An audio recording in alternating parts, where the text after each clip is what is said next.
So,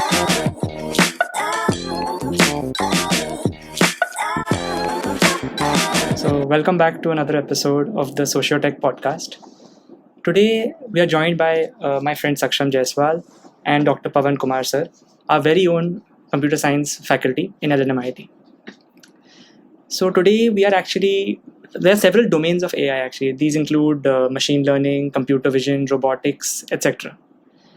Dr. Pawan Kumar has actually specialized in domains like natural language processing, machine learning, deep learning, and several others. So we convey our welcomes to Dr. Pawan Kumar. Thank you. So obviously there are a lot of domains in AI, but today we're going to be focusing on one particular domain, that is machine learning, and in particular even that large language models, which are LLMs. So you probably haven't heard of LLMs, but you have heard of ChatGPT, which has risen in popularity over the years. And if you're listening into this, you've probably used it as well. So you might be wondering, like, how does a chat work so similar to a human? Yeah. So actually, mimicking the human brain is not something so easy. Like, it's such a complex thing. Like, there are so many exceptions, there's so many connections, and everything must be taken into account. So to tackle this problem is also a very challenging task, and that is the whole problem, and that's the problem that is solved by LLMs. Yes. So actually, to understand how these LLMs work and to make it simple, we are going to ask some questions, and clarify these questions from sir. So firstly, what do you say an LLM model is, and how does it differ from other machine learning models? So in general, what we can say is large language models are a specific instance of language models, and it differs from other domains of machine learning in the sense that it processes the text only. So it depends only on the text, and usually you can see text is a long sequence of words or tokens. And in some other domain like computer vision, there is a fixed size of image on which you have to work on. So there, the first thing that is different from other domains is that you have a variable length of a sequence and you have to process that. And language model in general is a very easy problem in natural language processing, where task is just given some piece of text. What would be the next word? You have to predict that. So it's a very simple task. So but now we have to see that how large language models are so specific. So you see, large language models nowadays, they use a particular paradigm of training models called pre-training and fine-tuning. So so there are two stages of training a model. First is pre-training, and then comes the fine-tuning. Yes. In the pre-training part, you train your model for a very simple objective, that is to predict the next word. Yes. Yeah. There are other versions as well, but the most popular is to predict the next. So large language models are simply scaled version of these language models. So scaled in the sense the network that is trained has large number of parameters. Yes. And it is trained on large amount of training data. Basically, you have to consider something that is not just local and actually more distributed and more global, and considering all kinds of possibilities. So now that we understood what exactly is an LLM model, how do you really train these kind of models? How do you teach them? How do you make them make predictions? So training part includes one thing is objective, that what should be optimized. Another thing is how do you optimize that. So for these most of these neural network models, gradient descent is the algorithm which is used. Gradient descent, and there is a particular version of gradient descent called backpropagation, which is used in these language models, training for language models. That's good. So obviously, as a student, I see a lot of benefit in ChatGPT. But what would you say are like the big benefits about using LLMs? And so you see, there are multiple advantages, and specifically you can nowadays it's not just about applications. You can count domains like you can have multiple applications in education domain, multiple applications in creative writing domain. And so once these large language model has got a level of performance, applications are so wide. I mean, we see humans actually interact with each other with language most of the times. Yes. Right? So if computer can learn to interact with language, it's like numerous possibilities Yes. open. In fact, if we think about it, any job, once a model is trained properly, it can be done by computer, AI. Yeah, that's something really interesting. Now, have you ever worked on something that is similar to an LLM model? Yes, so we have been working on language models, and since I started working on these kinds of models specifically starting from 2018. So when BERT was the model which was released, and we used this model for a particular task called sentence ordering, and we achieved state-of-the-art results for that particular task, and that paper was published in AAAI 2018. And then when these large language, so BERT was not considered as a large language model in particular. So these models, GPT model actually was the initial one, which you can say that it's a large language model. So since then we have used this model in multiple applications, like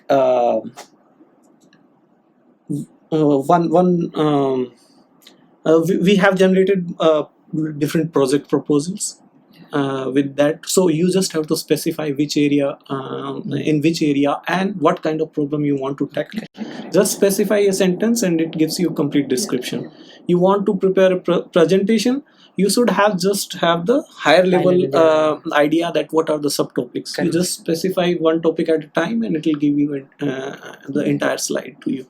And we have used it for, there is a model called No Language Left Behind, which works between like 200 language pairs. So it can translate from any language to any language. So there are like 200 language pairs. It was released from Facebook. So we last semester we conducted a course for which was titled Deep Learning for Natural Language Processing.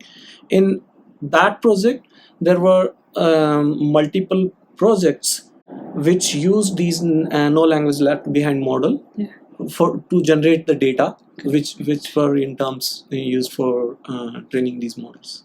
Yes, that's interesting. I guess what we realize also is that a lot of these tasks are actually tasks by they not let you think to your complete capacity. So sometimes the ChatGPT will help you do things that let you think more freely about what you truly want to do. So I feel that's a great advantage. So the only thing you have to think about is higher level thinking, and more details things can these models can the intricacies. So obviously working on this model, and what are some challenges or limitations that you face? Because recently, like in the news, you see things like Geoffrey Hinton, which is the godfather of AI, leaving the Google's AI team because he thought that AI was progressing at a much faster rate than humans can handle. So how do you deal with these kind of challenges? So there we have two questions. One is about limitation. So what are the limitations of these models? So these models have multiple problems like bias, whichever present is in your training data, these models actually boost them. And another thing is privacy, how to make sure that the data on which this model has been trained will not leak someone's private data. Then another kind of problem is how to tackle with misinformation. So that's its limitation. It can't handle that. And there is another kind of thing. If you restrict these models to say being right only, then they can't have creativity. Right? So there is a issue of how to manage these You two. have to balance it out. Yes, sort of. balance Yeah, out. correct. So that's about the limitation. Another question is what Hinton has to say. So Hinton has to say that these models are developing very quickly, and they are almost at the same level in many tasks, and many tasks they have even surpassed the human level intelligence. Yeah, we keep seeing So- news about it. So there are like 3 phases of dangers. First phase is how to handle the misinformation, because these models are particularly good at generating text. And so that's first thing, that you can generate any amount of data, and that any amount of textual data that can be used for that misinformation can be used for any purpose. Correct.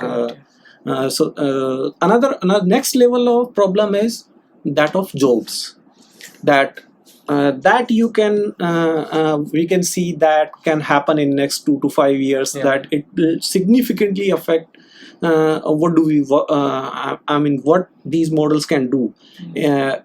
When initially we thought that these are the things only humans can do, nowadays these models can do them very easily. Yeah. So that's second level of problem. Third level of problem that Jeff Hinton is worried about is that of existential dangers, that if you give them enough power, and which is possible because there are so many bad actors which want to use these technologies. That's not just about large language models, it's about in general AI. Yes. So there are so many bad players, nations, companies, and so many things. They can give enough power to these AI models or machines that can be very dangerous for human, existential danger. So those are the 3 dangers actually. Correct. Jeff Hinton is talking Obviously, we keep seeing in the news where actually I saw in the news that a American fast food chain is replacing their workers for taking orders with ChatGPT. So that's another problem. And I think the main the decision that people have to make, or at least higher members have to make, is that which task should be handled by AI and which should be handled by humans. Because often figuring that out would also take a lot of time. Companies would rather focus on profits than the jobs. So there, it's one thing I have to say, like you can't never say that we won't go for this model because it is much more efficient than human. That if some particular model or any automation is efficient than human, then they will replace these models. Because if your government say that, or your government or you say that I won't replace these humans with this automation tool, then somebody else in the market will do that, and you will lose the profits, advantage. They'll get competitive. You will lose the shares. Yes, correct. So now the next question is, if we are like not relevant in performing these tasks because some automation tool can do it better, then we should think about what we will do. Now we can do many more creative things. We are free to do that. I mean, initially, you see, somebody was trained for a particular task, and for the entire life, they used to perform this repetitive task. Yes. Right? Now, these repetitive tasks can be done with automation, but now you're free for doing more. But for that, you need to make sure that advantages that we get from this automation are actually distributed among the that's exactly what we were society. thinking. That would be very important, because otherwise if people go out of job, if and some people are losing their jobs and the others are benefiting, then it's they should be not compensated. good. Compensation should exist, that's for sure. So we've talked about these limitations. How does one actually ensure that these LLMs are being used ethically and they're not being used in a bad way? Like we've talked about plagiarism, like those classic examples where people are being caught copying their assignments. So as the race for LLM models, developing LLM models has increased, so has the race to develop a good plagiarism detector. Exactly. So sir, how do you think is the best way to tackle this? So there are 2 ways to handle misuses of this thing. One way is technical way, where you make sure that your model only works in ethical ways, it doesn't intrude someone's privacy and that sort of thing. But those are like gradual steps. We can do them only gradually. That if at one level we are able to handle these misuses at this level, then maybe at 80%, then 85, 80, 87 and 90. Another thing is, as a society, do we want to make those misuses be suppressed? That's very essential. You see, social media it was used for spreading misinformation throughout, right? But the main contributor there were like these companies. They realized that they will get more profit if they let the misinformation spread, right? And there could be political leader who will get more benefit from the misinformation. So there the second problem is societal. So solution to those societal problem will come from the society, not from the technology. Not from the technology. Yeah, of course you need tools which can guide you that okay, here is a somebody who is spreading some misinformation. Okay. But ultimately, You need to identify, but then you need to take actions. That is on the society. It's not on the tool or technical side. That's actually a very good perspective, because if you think about it, either one way is to actually make a good software which will detect these kind of things, but the other thing is actually to have a good organizational system which ensures that people don't do this kind of stuff. True. Correct. So how would you evaluate the performance of an LLM model? Like what kind of metrics would you use? So matrices are a standard one which are used in natural language processing, like accuracy. Then you have F1 scores, and then there are blue score for machine translation and root score for summarization. There are different ways of, that's one, those are the matrices. And how do you measure how good your model is? So for that, people are using like hundreds of different tasks. They measure their performance of each task, and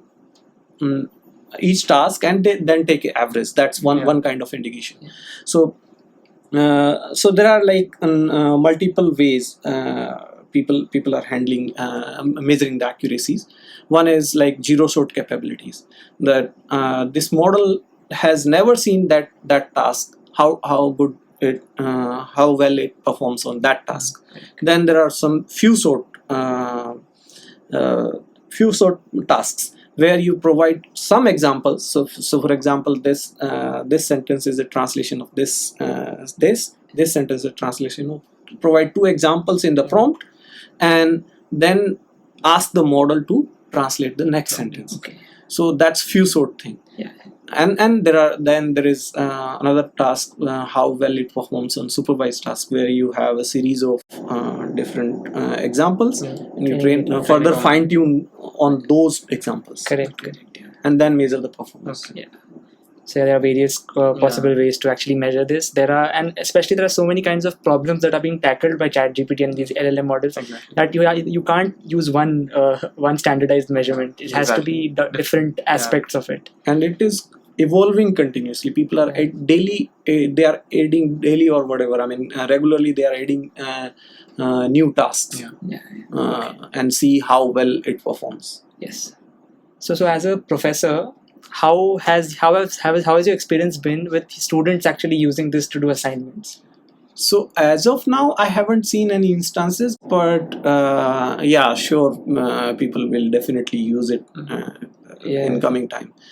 And so there are some ways of tackling that. One way of tackling that would be to use these tools which can identify, but which is I think it's a very difficult task for any tool to perform.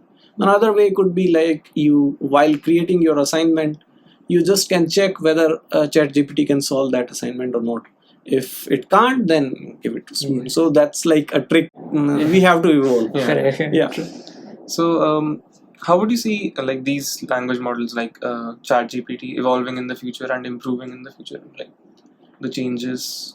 So we can see that they are very good at doing certain set of tasks, but they are really bad at other level of tasks like logical reasoning, mathematical derivation, and those things. And these models are continuously improving in these things. Yeah, true. I mean, even we've noticed Yeah, actually we've for our sometimes when we're trying to figure out, okay, we're studying different kinds of equations. We're like, okay, how did this come? Maybe we can ask ChatGPT. Exactly. We would ask ChatGPT, and you would sometimes you would get bizarre answers. Yeah, but sometimes you would get hints about how to solve it. Yeah, so it's still a hit and miss. It's a hit and miss kind of thing. Yeah, exactly. Yeah, we've noticed that. So now we have seen ChatGPT being used in as a chatbot in Bing. And we are slowly seeing it being integrated in various other places through the APIs provided by OpenAI. What kind of domains do you think specifically currently in this state of art? How do you think what are the places it could be implemented? So we all can see that there are so many fun things that you can do with these ChatGPT and these models, but including these models as a part of some product is another thing. Some time back, Sam Altman said that even if these models perform 99% good and they make error in 1% cases, you can't just ship them these models with your products. But things are changing very quickly. Yesterday on 10th May, Google has announced that it is using its new model in some 23 or 25 different applications, which includes Office and Gmail and all these tools. So things are changing very quickly there. As it's becoming more and more reliable, people have started implementing it. And of course, you still can't implement it in many places because we've seen that sometimes it gives some really bizarre answers. But on a lighter note, we've actually even observed that in like certain video games like Skyrim, there are these modders who are actually managing to implement ChatGPT in various non-player characters or NPCs. For their dialogues. Yeah, so they have endless dialogues. So now you're basically talking to it's like you are talking to a human being. Yeah, which makes it more immersive as well. A much more immersive experience because you are trying to get tips about how to play the game, whether it be about the adventure, various aspects. It's giving you new answers, making you feel like you're actually asking somebody for help and not like you're just being told by a system. So like this is a really good use of AI in games. So sir, obviously we've talked about large language models, but if someone's trying to get more into depth about these kind of things, what would you recommend to them to do, like tips? So there are lots of resources, but one particular resource that I like anybody who wants to start working in language model or in general in natural language processing, the Hugging Face is the best resource as of now. That's what I can see. There are courses based on those based on Hugging Face. There are books available on them. So there is an online course in Hugging Face. You can initially start with that course, and then you can gradually pick up the things. So like language models and then large language. Yes, it's very interesting. Also, we've actually, so since we are also students of LNMIT, we've actually come to know about the various projects that are available in the summer internship. So, Dr. Pawan sir is actually also offering a project which is called Creating an LLM, an alternative open source LLM. So, sir, we would like to understand more about what exactly is this. So, this project is in collaboration with AI Planet. There is a company, AI Planet, and I, along with Dr. Sakti and Dr. Indradeep Mastan, we are working on several projects, and one of the project is on large language models. So that the model actually is to the project is to develop an application which is specific to a particular domain like finance. So can somebody chat with that model in finance domain or in education domain? So that is the project that we want to develop there. Yeah, that's very interesting. And also, so you guys should definitely check out this project if you guys are interested in this, because it's something that is, especially if you're quite well versed with these LLMs and these different language models. So thank you so much, sir, for the insight into LLM models. For your time. It's been a great. It's been a pleasure to have you on the podcast, and we've actually cleared a lot of questions that are surrounding LLMs. It seems to be a lot of mystery around ChatGPT, but how it acts so much like a human, but people struggle to understand the intricacies behind it. Yeah, it's an honor. Thank you, sir. So this is all for today's episode of the SocioTech podcast. Stay tuned for the next episode, which we'll be releasing regularly next month. Ah, ah, ah, ah.